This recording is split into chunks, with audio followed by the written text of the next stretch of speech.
everybody.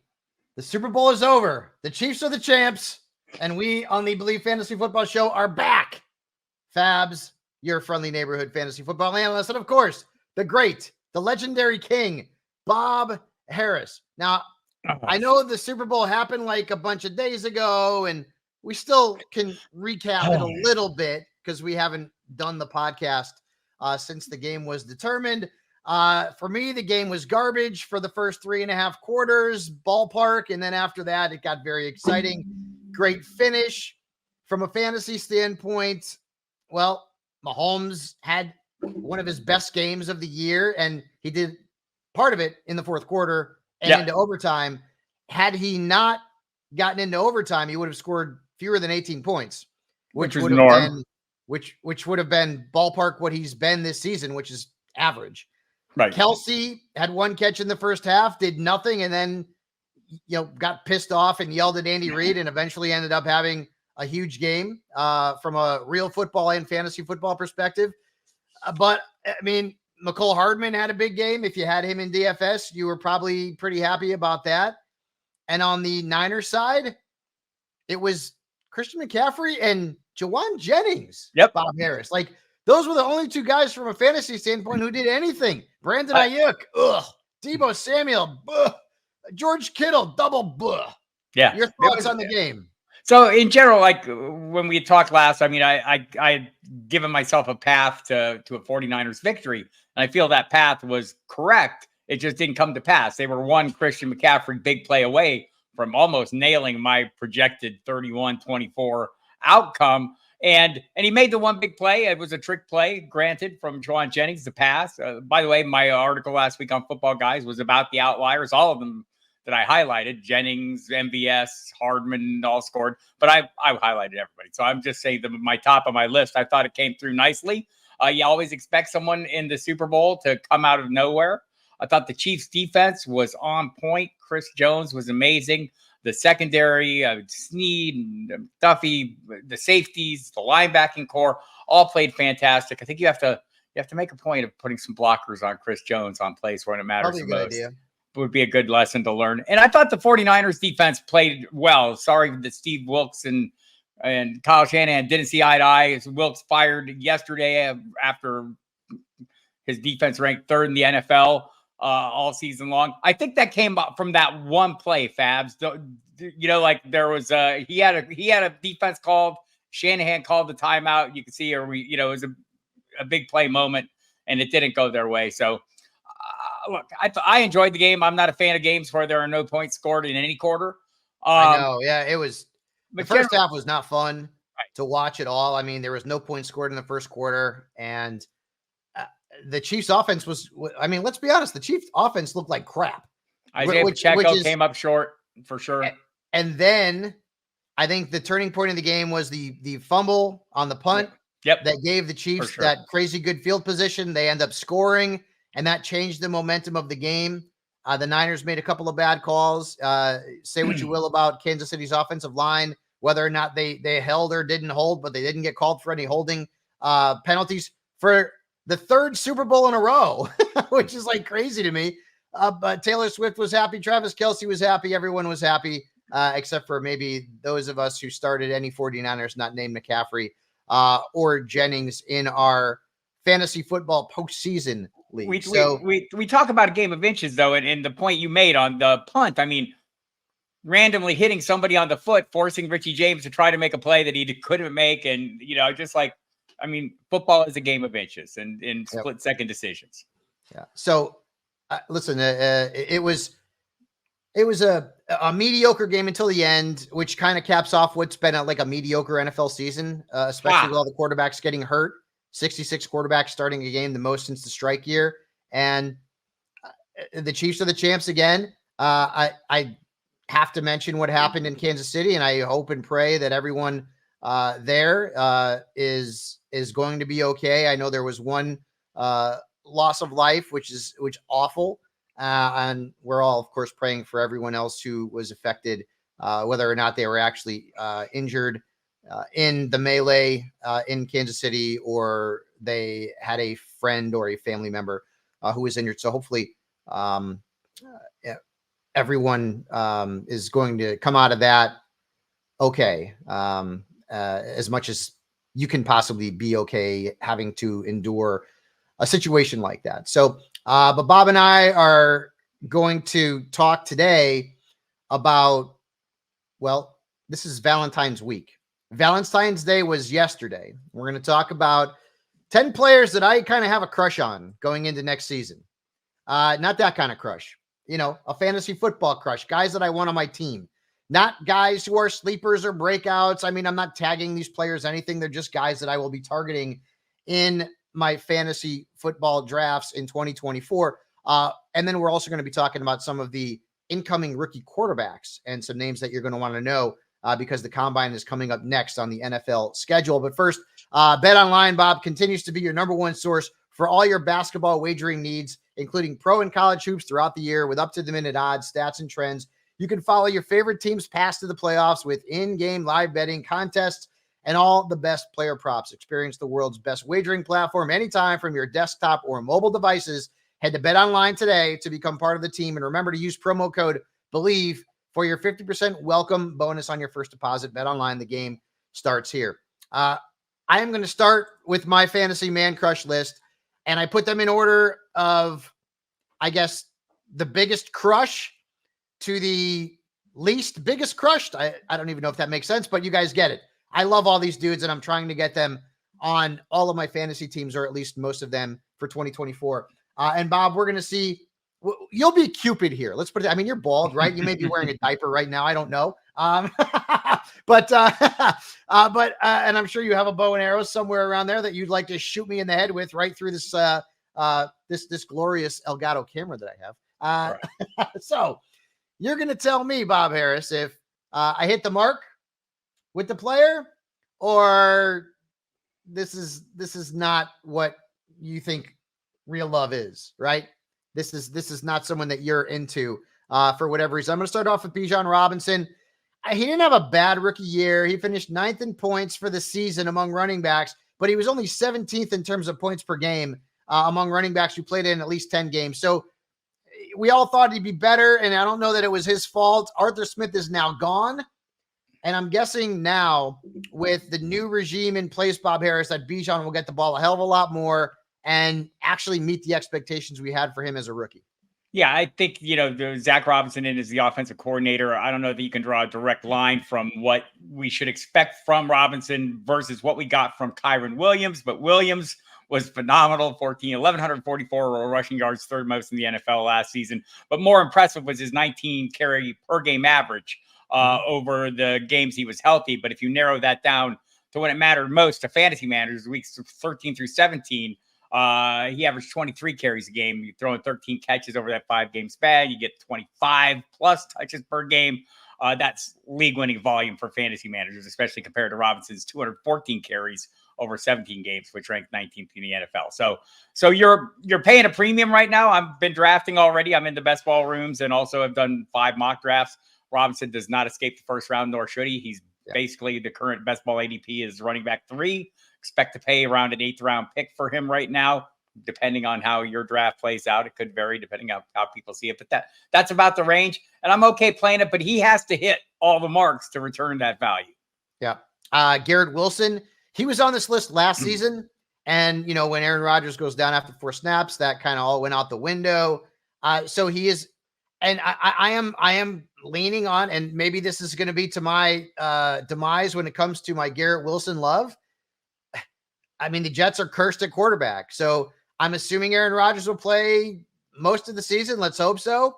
But as long as the Jets don't acquire Devontae Adams, which has been kind of rumored that Aaron Rodgers is trying to push the Jets to get Adams away from Las Vegas, as long as it doesn't happen, I think Garrett Wilson's going to have his best year as a pro, Bob. Yeah, 140 targets would not surprise me, assuming all goes well and Aaron Rodgers is in the locked and upright position the entire time. So I'm with you. I have a man crush as well. I don't know that I've seen him tail into the first round, into the early second round. I think that's about the range you're going to have to pay for him. And he's going ahead of Adams, going ahead of Stephon Diggs easily.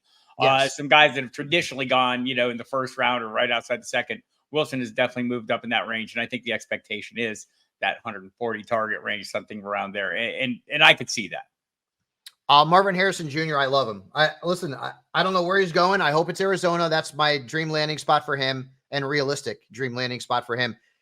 But I mean, this is a kid in college who recorded, 1,200 plus receiving yards and 14 touchdowns for 2 straight years. His dad was pretty good. I don't know if you remember him. I had him on fantasy football teams, Marvin Harrison. He is bigger than his old man. He is an AJ Green type of, Larry Fitzgerald type of player. And I think if he ends up in Arizona, I don't know where he's going to go. If he goes to New England, I'm going to be like, damn, okay. But he's so talented. I don't know that it's going to matter where he ends up.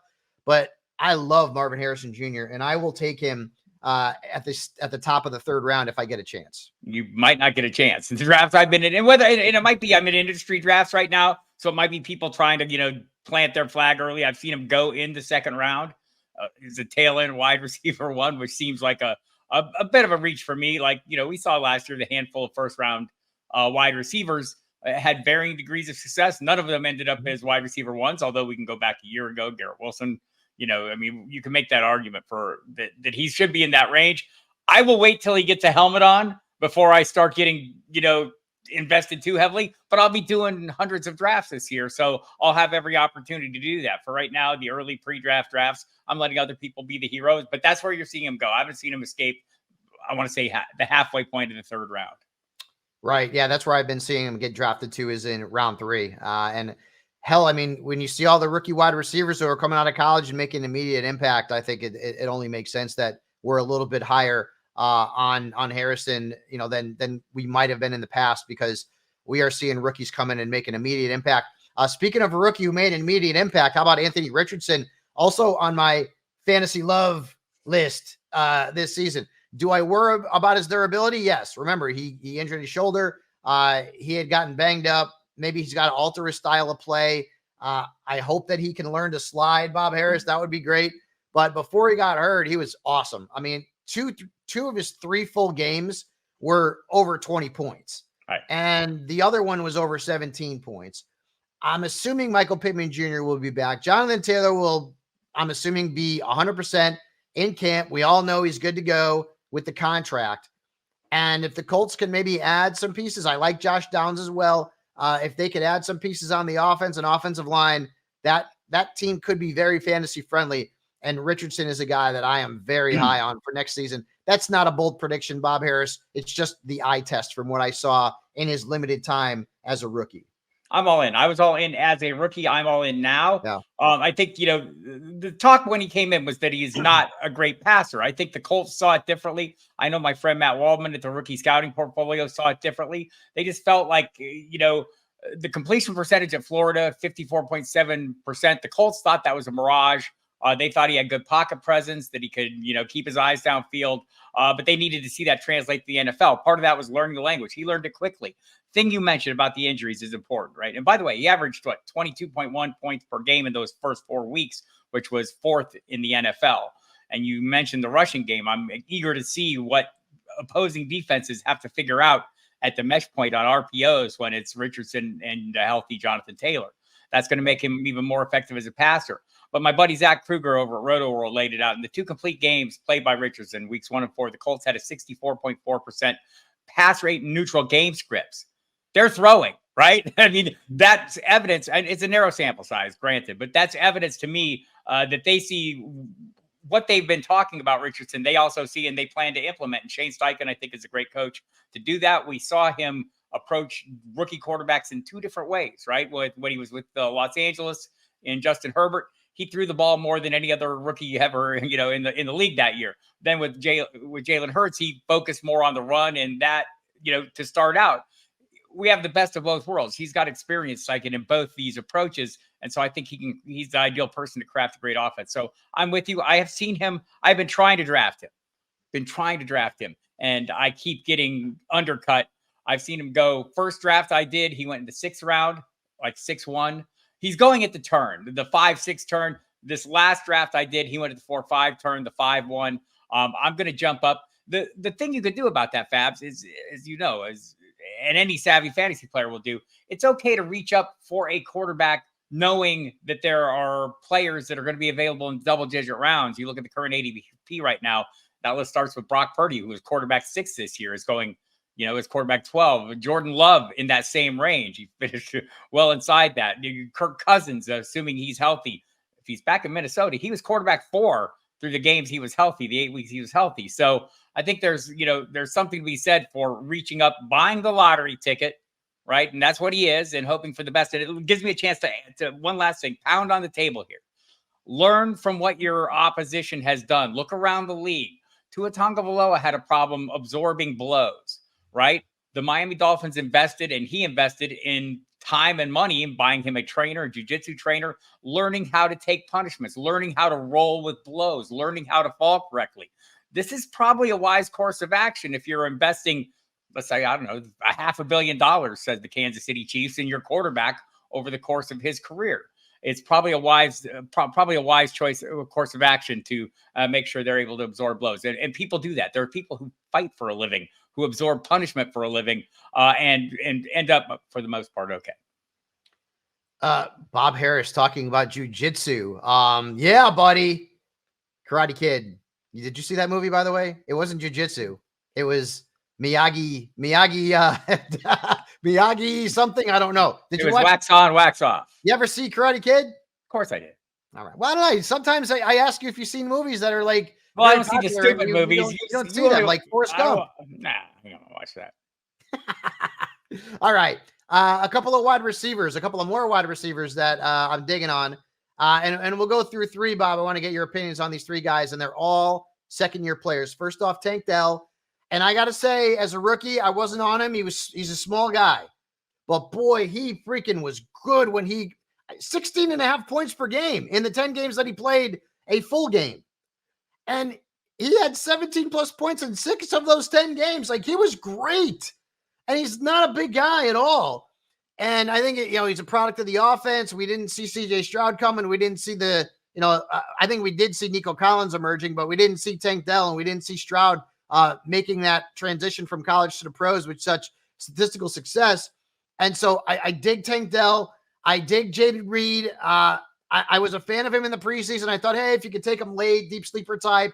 He didn't really start off the season real well. Remember, Romeo Doubs was the guy in the beginning of the year. And then Reed got hot. And down the stretch, he scored 15 or more points in all but one of his final 8 games. And so the Packers offense, now I know they've got a lot of good young wide receivers. They've got two really good young tight ends. So it might be a little bit difficult to figure out who's going to be the guy on a regular basis. I would argue that Reed was the guy almost every week. And for the majority of the weeks, he was the player that they were getting most involved in at wide receiver, whether it was as a pass catcher or having him run some plays out of the backfield, whatever it was, they want to get Jaden Reed the football. And then finally, Jordan Addison. Interesting stat on Jordan Addison. Now, Bob, you know this. You mentioned Kirk Cousins. It all depends on what happens with Kirk Cousins and who the hell the quarterback is in Minnesota. Right. Because this could all be moot if their quarterback situation is not great. And they need a good quarterback in that offense of Kevin O'Connell. But Addison had 34 catches, 472 yards, and 6 touchdowns in the 8 games that he played with Justin Jefferson.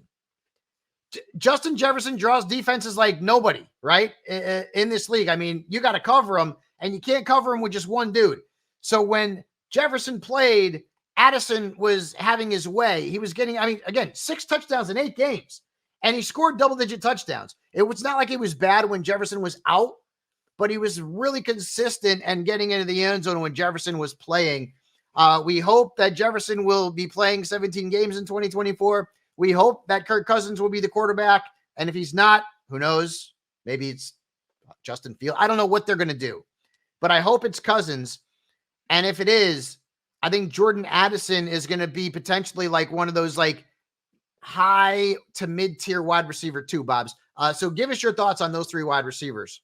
Tank Dell, I agree with you. You're going to see Nico Collins going as a tail end wide receiver 1 in drafts this year. Wide receiver 12-ish, probably second round, mid to late second round. Tank Dell is going to be going then into the 3rd round, right? Mm-hmm. And I think that's maybe a little aggressive for me. Both of those are a little aggressive for him, but it's the going price, and it's totally understandable. Again, CJ Stroud, he was the NFL offensive rookie of the year. And the fact that Bobby Slowick did not move on as, he'll remain as the coach and quarterback coach remains, all the pieces are still in place. I'm kind of with you there. I think they'll get a better running back in free agency or the draft. And I think that works in favor of all those guys. I like all those players. Jaden Reed, I do think, is at the top of the heap of the Packers wide receivers for me. That said, I'll probably have way more Dontavian Wicks in the early best balls because he's the cheapest piece. And I don't know if I do agree with you. If one is going to emerge as a consistent producer, it's going to be Reed. But there are going to be weeks where it is Doves, and there are going to be weeks where it is maybe Christian Watson if they can figure out his hamstring. And they talked about that last year, that they're going to figure that out. If they figure that out, his athleticism is off the charts. And we saw that in the 4-game stretch as a rookie when he scored 7 touchdowns.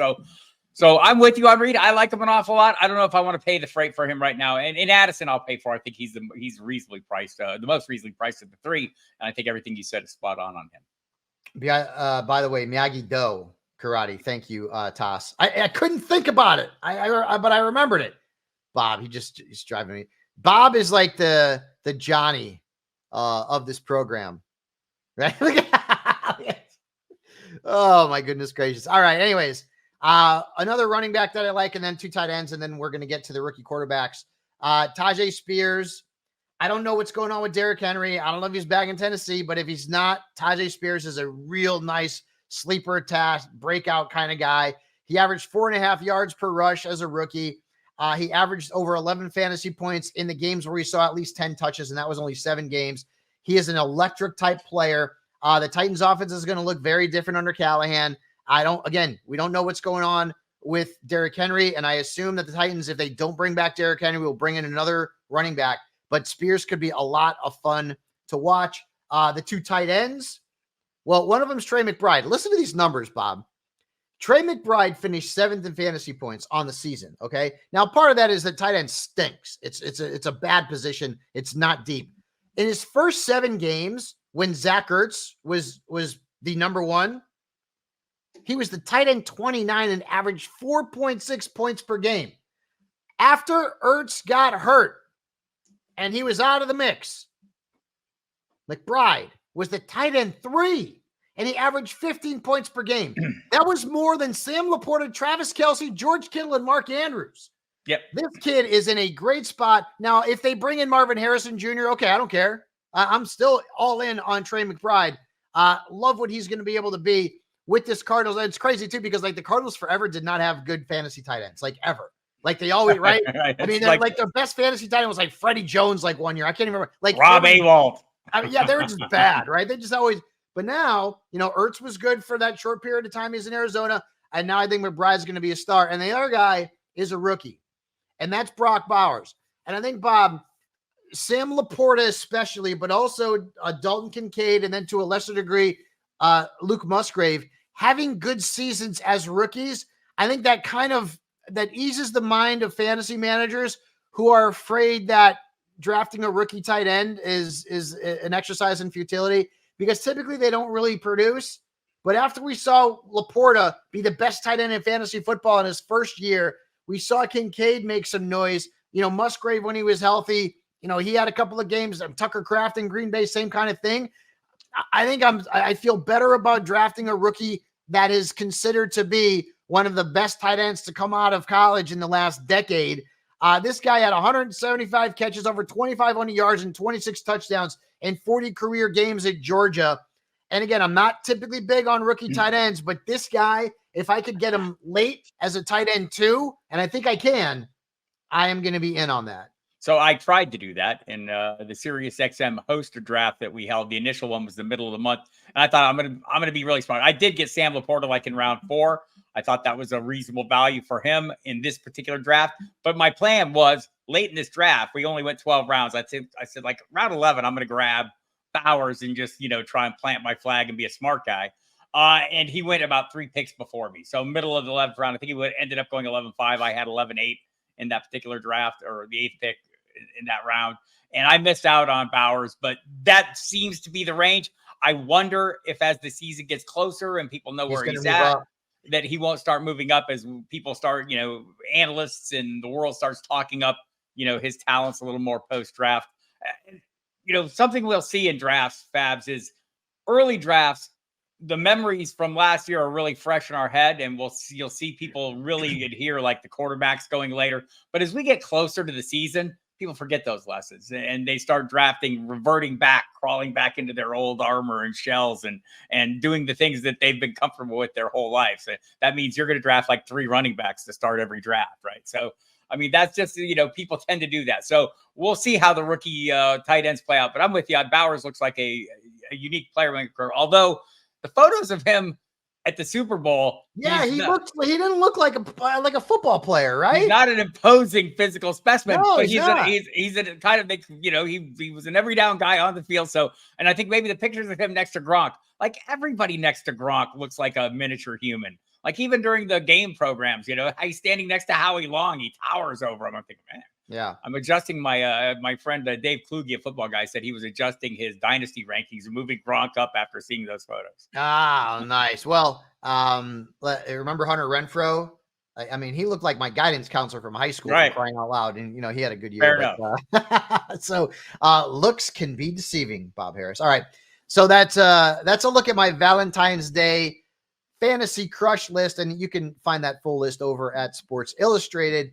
Bob, let's get into some of the rookie quarterbacks, and we're going to do this on a weekly basis now.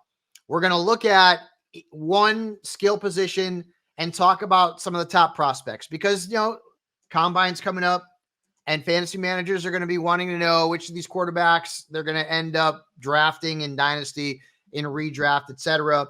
Especially after what we saw CJ Stroud do this past season. I think people will be a little bit more in on quarterbacks, although I don't know that Stroud wasn't a unicorn in terms of making such a huge impact and not being a running type of quarterback. But let's start off with Caleb Williams, who is projected to be the first overall pick of the Chicago Bears, and that's fascinating to me because Justin Fields in that scenario would get traded someplace, and that's going to have all kinds of fantasy implications.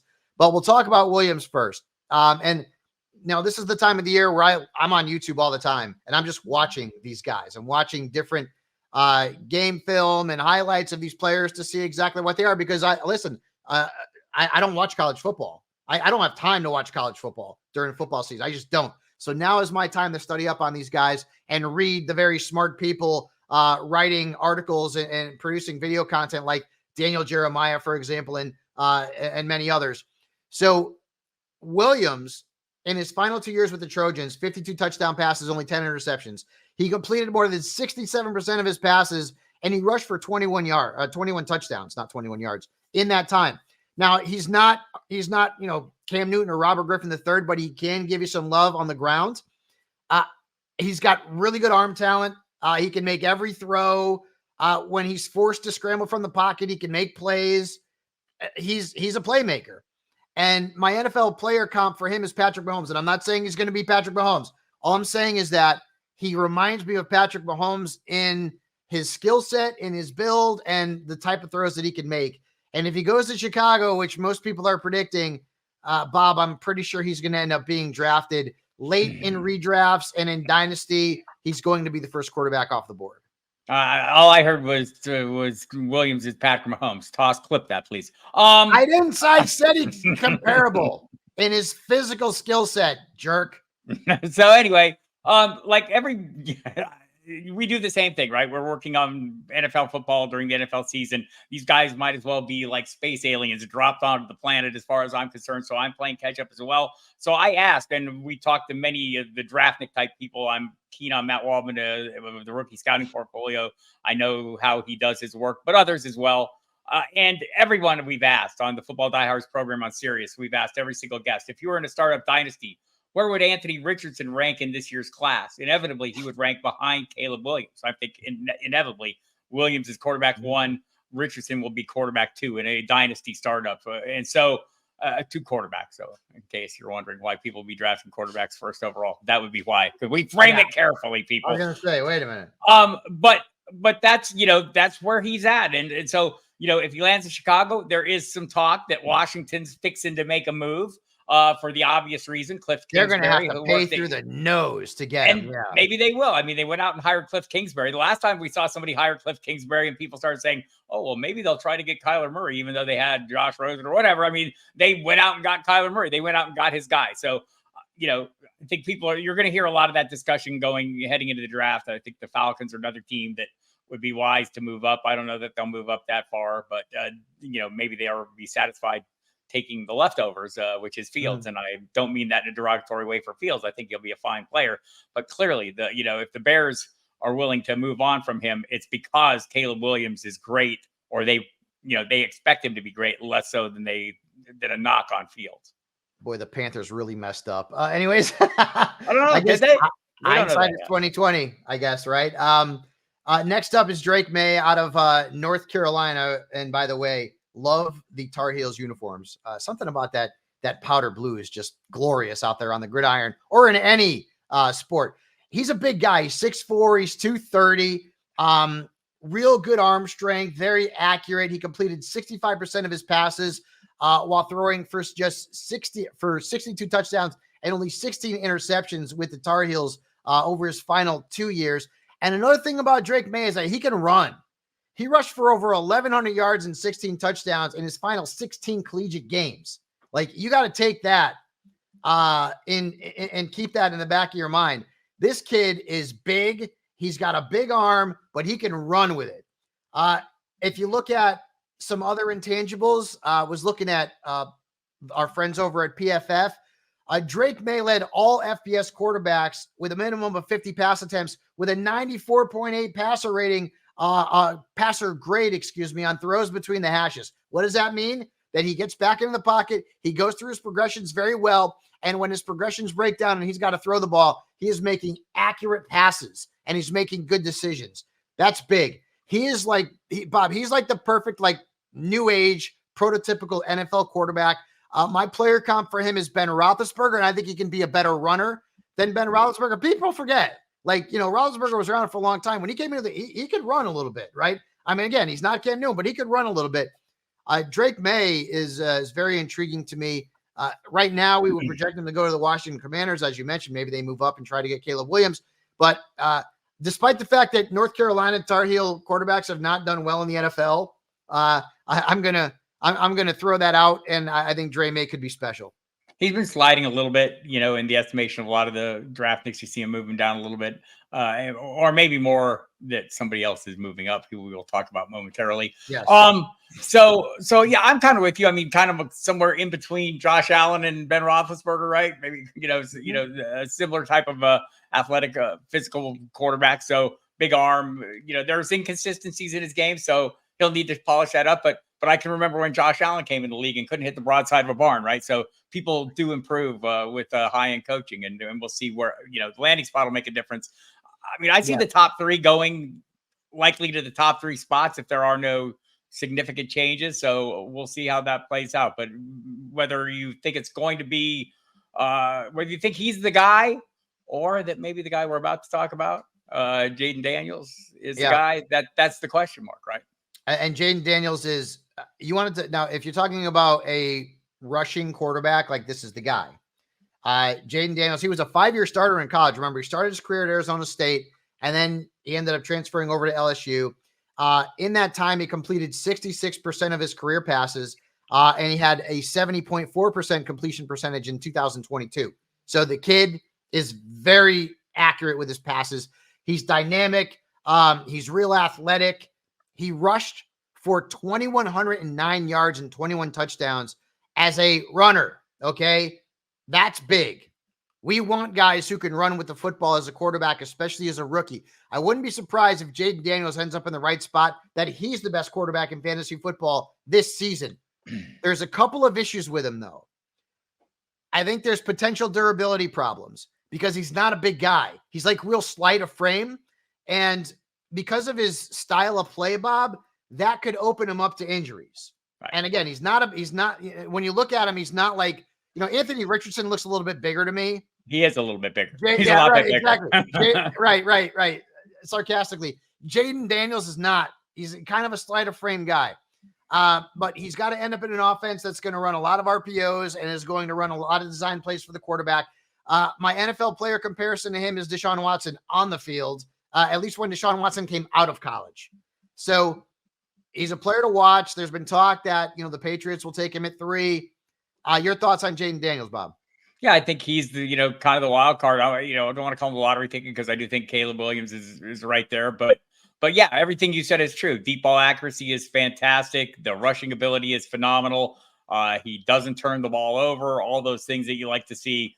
I guess the concerns are the build and I mean he hasn't been great under pressure, but I think there's things that if we're going to sit here and nitpick, and everyone is, all right, because we're in that season where everything is going to be dissected to the nth degree. I think, we maybe overthink some of these things and put a little too much stock in them. I'm not going to put, that he has not necessarily handled pressure extremely well or ideally over the course of his college career. I think that's something that could be coached up as well. Michael Penix Jr. is next on the list out of Washington. Really good, accurate quarterback with a big arm, dude. I mean, like in his final 2 years with the Huskies, 67 touchdown passes, just 19 interceptions, 65% completion rate. He is a guy who will push the ball down the field. He needs to be in an offense that is a vertical type of offense that's got some speedy wide receivers who are going to be able to take the top off of defense. The downside with Penix is he suffered 2 ACL tears in 2018 and 2020. He also had some AC joint problems in 2019 and 2021. So there have been some durability issues. He doesn't run with the ball either. He only rushed for a combined 265 yards in his 49 collegiate contests. When I watched him, Bob, like I know some people may not remember Scott Mitchell because he's a lefty, but he kind of reminded me a little bit of Scott Mitchell. But in terms of like a more recent example, I guess it'd probably be Tua. I know that I'm putting him into the left-handed quarterback category because he is. And so like, that's what I like, if anybody wants to compare him to Steve Young, you're out of your mind. You are out of your mind. Steve Young, and he is not Michael Vick either. Like he doesn't run with the ball. Either of those guys could have been legit running backs in the NFL. Right. Like, maybe like the big arm type of it. Okay. That maybe that part, but I don't see his game looking like that. To me, it's more of a Tua. And for those old school people, like remember when Scott Mitchell was at the Lions that 1 year, he had a massive year. They threw the ball downfield. They had good playmaking wide receivers. And if Penix lands in the right spot, I think, he could have some fantasy relevance down the line. Like Seahawks, Steelers, come to mind as possibilities, and I'm with you. He has fallen out of favor as well. His stock seems to be dropping at this point. So like, I do think the arm talent is undeniable. The rest of it, though, there are questions. Finally, JJ McCarthy, who Jim Harbaugh, his former coach at Michigan, says that he is the best quarterback in this class. There may be a little bit of bias there. Listen, McCarthy was very good. But here's the thing. His numbers don't pop off the page, Bob, because Michigan didn't throw the ball a lot. No. So he averaged, McCarthy, 22.1 pass attempts per game this past season. By comparison, Caleb Williams averaged 32.3 and Drake May averaged 35.4. So Michigan just was not a team that threw the ball a ton, okay? Right. Some people out there believe that if he was in an offense that threw the ball more, he'd be Joe Burrow. Okay, maybe. That'd be great. He can run with it a little bit. He rushed for 508 yards and 8 touchdowns in his final 2 years, so he can get around. Again, he's not a guy who's going to be Cam or RG3 or Vince Young, but he can run with the ball a little bit. The downside with him is that he's not a big guy. He's kind of have that slender frame. Yep, 200 pounds. And that could be an issue.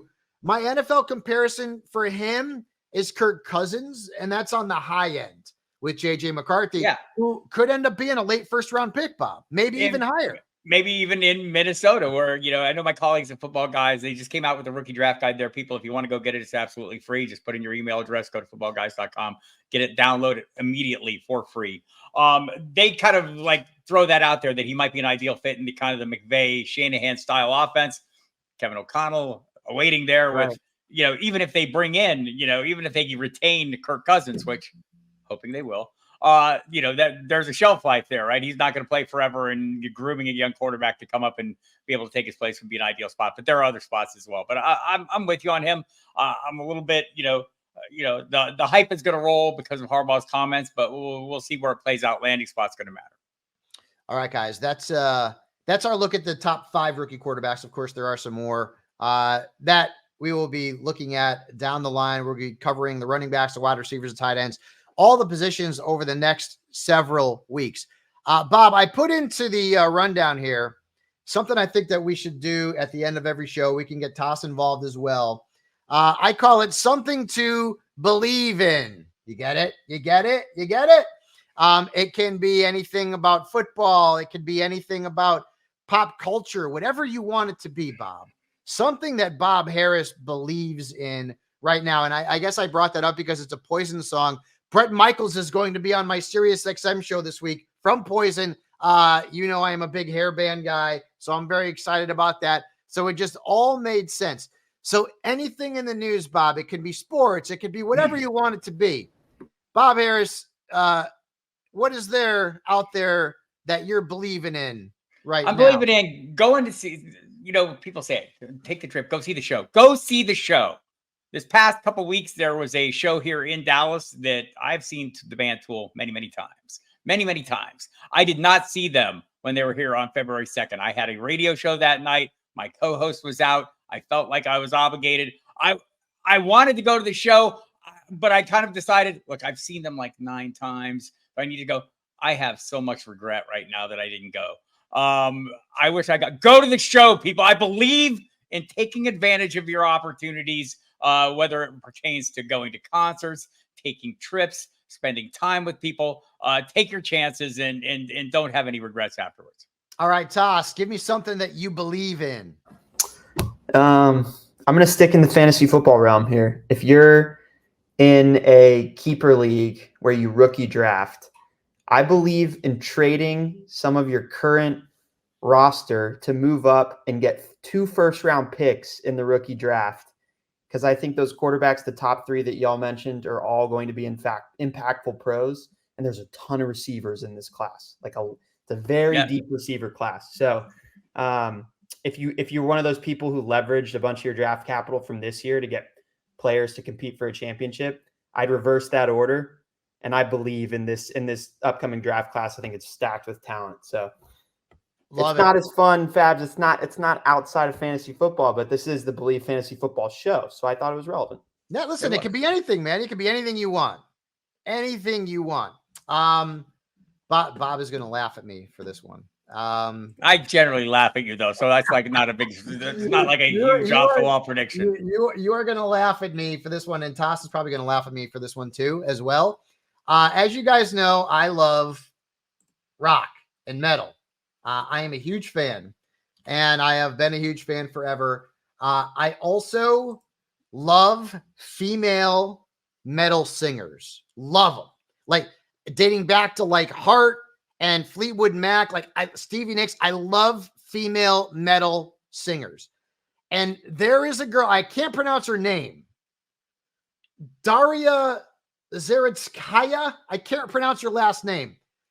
I believe that this girl is one of the most talented female singers that I've ever heard. And by the way, she is easy on the eyes as well. There are YouTube videos of her. It's Daria, Zaritskaya. She's got about 300,000 followers on Instagram. She is on YouTube singing like Here I Go Again, Still of the Night from Whitesnake, some Bee Gees stuff. I love her. She's awesome. Like she's right up there with like Amy Lee from Evanescence, who I also love, and the lead singer from Hailstorm, who I also love. Lizzie Hale. Yes, she's awesome. And I don't know the girl's name. She's a lead singer of a band called Within Temptation, and she is awesome. But this Daria girl is like unbelievable. And I may or may not be in love with her. I may or may not. You want to talk about a crush? I mean, this woman is unbelievable. So if you're into metal and you like female metal singers, Bob, I know you're fixing to say something smart ass, which is fine. Don't make me bring up the card your wife got you for Valentine's Day, or your fiance, who, by the way, you outkicked your coverage on. But go look her up. Daria, Zaritskay. You will, if you don't fall in love with her, you're going to fall in love with her voice. She's amazing. Be sure to check her out. I believe that this girl's going to be a star. Go ahead, Bob. I know you're going to make a smart ass comment, so the floor is yours. I'll stop now. Show the card. Yeah, I'll no. Bob, No. I'll save you here. I have a question No. for you guys. Go. Who's going to be the Super Bowl halftime performer next year? This girl Daria better be. I want her to mean, sing at halftime. Sing some metal. Come on, I don't think man. I don't like metal is like, means different things to different people. I'll just say this: since the Super Bowl 50 snub of Metallica, I don't really care. I'm going to say, like, I thought this halftime show, without having a lot of knowledge or without knowing a lot of the songs and stuff, I thought it was super entertaining and very good production. I think the problem is it's the halftime's 32 minutes and it's too long for a halftime. They need to do something. I saw someone on Twitter, I wish I could remember who it was, made a recommendation. I'd like to credit them, but make it like a 45-minute show part of it on the screens inside the stadium, like the 15 minutes until the band gets out. Stream the whole thing then on whatever network platform that is broadcasting the game for everyone to see, put it on the social medias and whatnot. But honestly, the snub of Metallica at Super Bowl 50 in San Francisco was so ridiculous. I don't care who they put it anymore. Yeah, they're never going to pay anybody that Bob and I give a rat's patootie about. Just because, who cares? Anybody? Imagine right now, Bob. I mean, there's not even anybody in rock that they would even consider. I don't know. Maybe they would, but honestly, it's in New Orleans next season too, or next year too. So I don't love U2. They're not my cup of tea. But last time in New Orleans, when they did that halftime after 9/11, I thought that was a phenomenal halftime, evoked emotions. Yep. Some of the halftime acts that I've loved have been, Prince was fantastic at the Rain in Miami. I mean, what an epic showing. I mean, it's hard to do a good show in that narrow band of time, and it takes a truly iconic act to do it. But some acts are so iconic. How do you fit in all that music? I thought I think some of the shows they've done the last couple of years have been really well done. And even though it's not necessarily my choice of music, I can watch anybody do anything if they're doing it really good. And everyone was working on a high level on this halftime and pretty much all the ones in recent memory. So I'm not going to sit here and knock who they have or who they don't have. And I'm just going to try instead sit back and enjoy the entertainment as it's presented. I do the same thing when I watch the Grammys, and I don't know half the acts that are on there. I'm just trying to enjoy it for what it is. Shows? Why are you watching the Grammys? Who cares? I don't care. I'm just looking for some entertainment. Football's over. Unless Ricky Gervais is hosting something, I'm not watching any of that stuff. I don't care what it is. I didn't watch the halftime show. Most of it was spent walking my dog so he can go to the bathroom because I wanted to watch. I will tell you this. Many of the ladies in my life were texting me suggesting they would let Usher show them to their seats after he stripped down during part of the show. So I don't know. I guess he was doing his job correctly. You're a weirdo. All right, that's all for this week's edition of the Believe Fantasy Football Show presented by Bet Online. I am going to be off next week.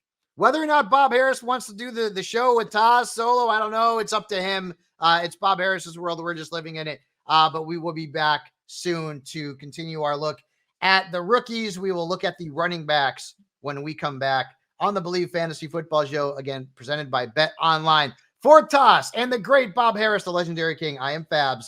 We'll see you next time.